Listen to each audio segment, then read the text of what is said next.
Start whenever you want. Hi. Hello. My name is Fanita English, and I'm a transactional analyst, although I used to be a psychotherapist with very many different disciplines, including psychoanalysis.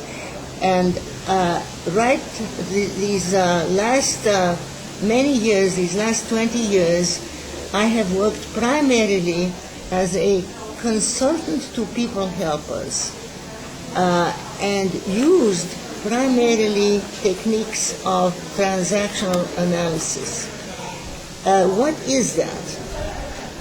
Transactional analysis is by contrast to psychoanalysis, means analyzing or understanding what goes on between one person and another, the transactions between people, except that the way we see it is not transactions between people, but transactions between ego states. What is an ego state? The fact is that each of us is not just one person.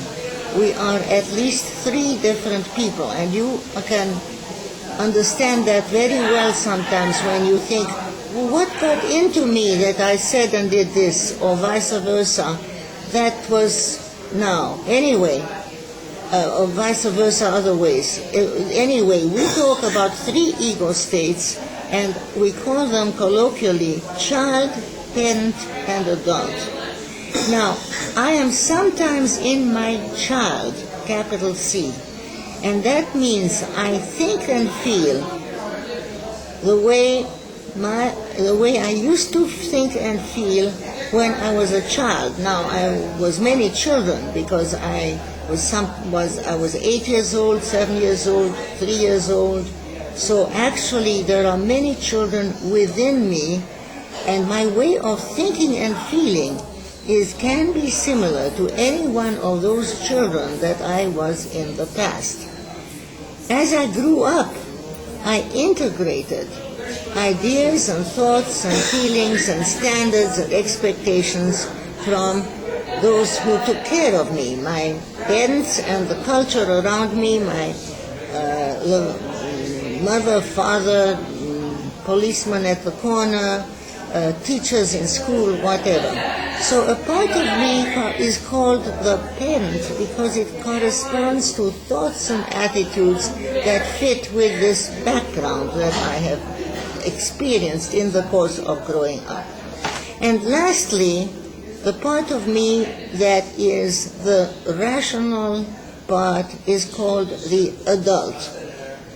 And the adult can in some ways be compared to a computer, because when I am in my adult, I am aware in the now of the situation around me, the noises and the statements and the faces of the people I work with. I'm aware and I see them in the present, in the now. The tricky thing about relationships, or as we call it, transactions, is indeed that I may be at one moment in my child and wanting to transact with somebody else who is in the parent. For instance, I may be a little bit unhappy and want some support and some help. And I address somebody and hope they're in their parent and are going to be soothing and nice to me. But that other person may happen to be in the child, and that person just wants to run away and jump and skip and go off. At which point I may turn around and my child may feel very hurt. He or she is not reliable. That's not so. He or she happened to be in a different ego state than the ego state I expected. In the same way, somebody else may be addressing my adult.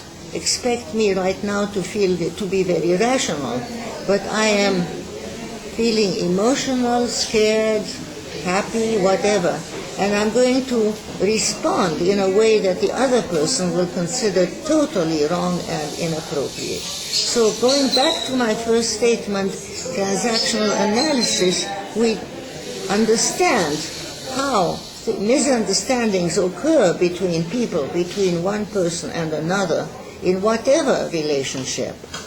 be it husband and wife, being mother and child, being boss and employee at work, being policeman and person who's in the car. And by understanding and recognizing ego states, we are able to clarify and help people with whatever misunderstandings and angry, hurt, scared feelings they have with one another. Now, I do want to say more about these three ego states. The child. When I'm in my child, I can be in what we call the adapted child. That means I am trying to please and fit with whoever it is talking to me. Or I might be in my, what we call free child. I really don't care about what's going on right now. I want to do what I want to do when I want to do it, and so on.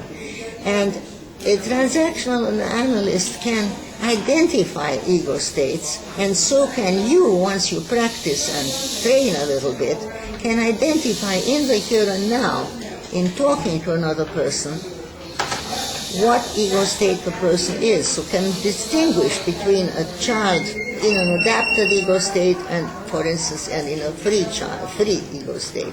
Similarly, when I'm in my parent, I might be in my nurturing parent, wanting to be soothing and comforting to you or to somebody else, or I might be in my critical parent, analyzing, not necessarily in an adult way.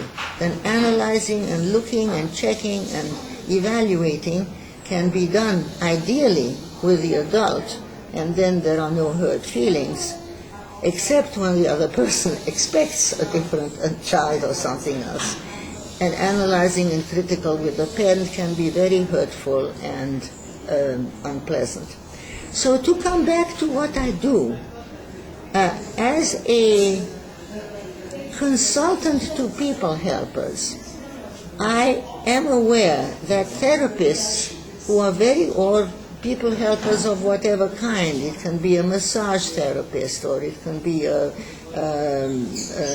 somebody teaching in school. So people helpers is a very broad category of people.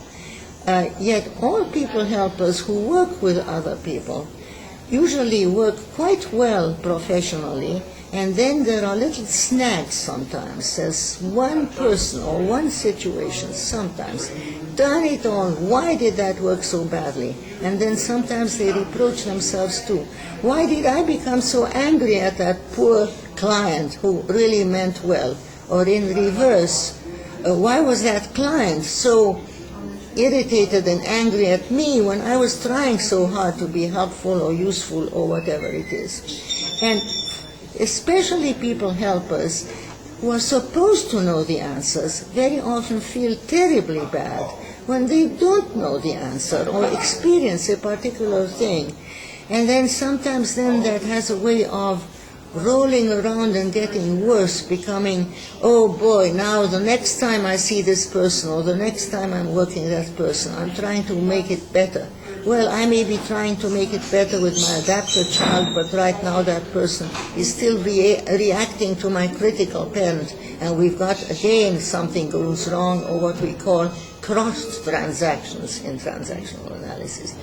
So the effort that I make as a people helper is to help them learn ego states, learn to identify and to recognize what ego state a person is talking, what ego state in the now. By the way, I forgot to say that we shift ego states all the time from minute to minute.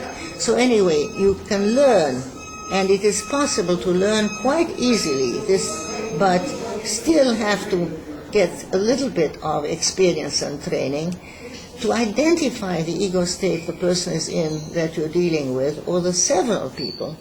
And even more importantly, to identify the ego state you yourself are in at a given moment, knowing that you may be in a different ego state at a different time. And especially in regard to the child, I mentioned to you I was many children. I may have been in my 8-year-old adapted child, or I may have been in my 3-year-old adapted child, or my 5-year-old rebellious child. And so the more I learn also about myself,